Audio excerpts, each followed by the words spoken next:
Don't you know it's rude to enter without knocking? The youth of today. No manners at all.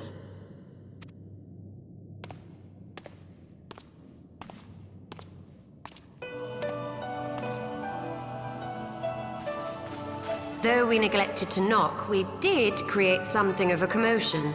I had hoped that would suffice. Heavy-handed as ever, I see.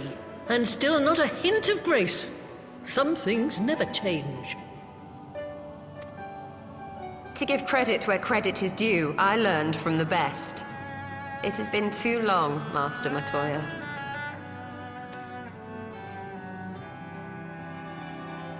Indeed it has. Oh, it's good to see you again, my girl. And with your fiery spirit unquenched. But look at you, all grown up and womanly. The one there in the fancy duds, that's Louisoix's granddaughter, I take it? Grandson, begging your pardons. You knew my grandfather, my lady. Knew him? Ha! We were constantly at each other's throats, like rabid dogs we were. Oh, he was a stubborn bugger, was your grandfather. Never a dull moment when he was around, though, I'll give him that. As for you, boy, I've known you since you were a rosy-cheeked babe at the teat. And my sister too, I gather. May I say what an honor it is to meet you again, my lady? Spare me the hollow pleasantries, boy. I'll wager my remaining good teeth you didn't come to a forgotten corner of Eorzea to flirt with a wrinkly old woman. Now out with it. What is it you need of me?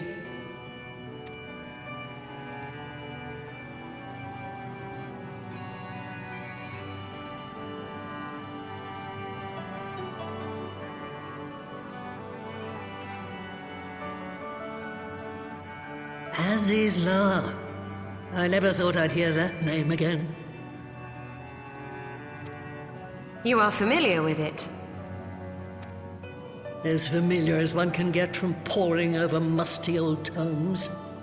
The Alagons set the Isle afloat not long before the sun set on their empire. Old Louisoix and I often talked about it.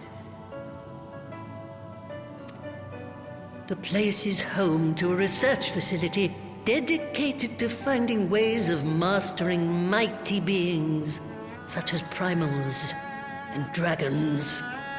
And find ways it did too, frightening ones. Such secrets as lie buried on Azizla aren't fit to see the light of day.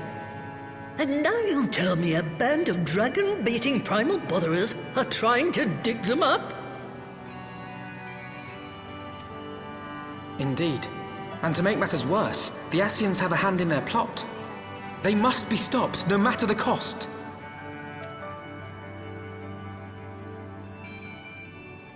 I see. Very well. You will help us then? Truly? I had not anticipated such an impassioned response. Could it be that the presence of young blood has stirred your own? Ah, some things never change. One day that pertness is going to cost you your tail, my girl. Don't say I didn't warn you.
was some 50 years ago, shortly after Garlemald had brought all of Ilzabad under its rule.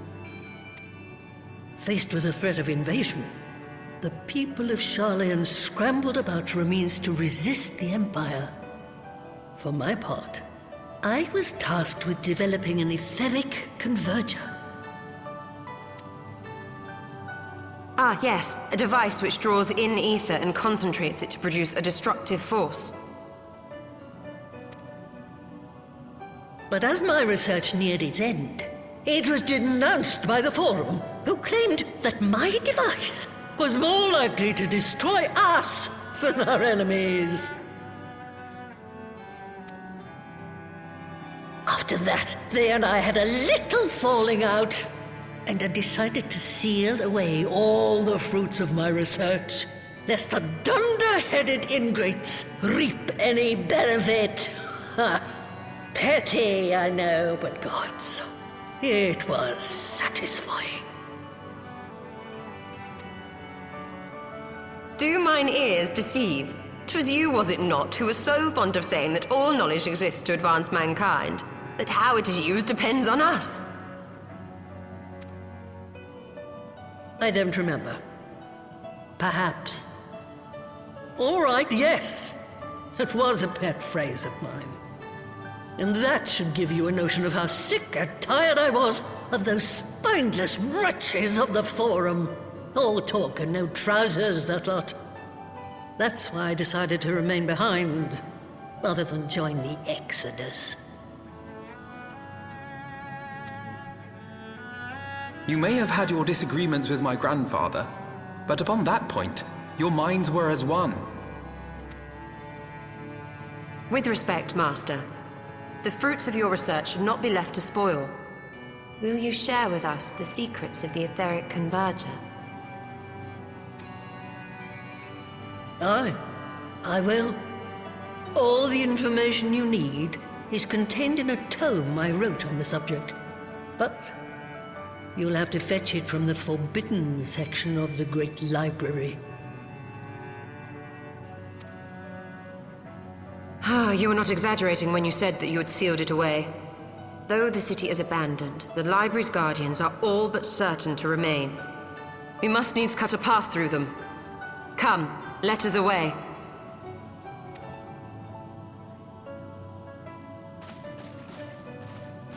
Not so fast. You don't expect that you can just waltz on in now, do you?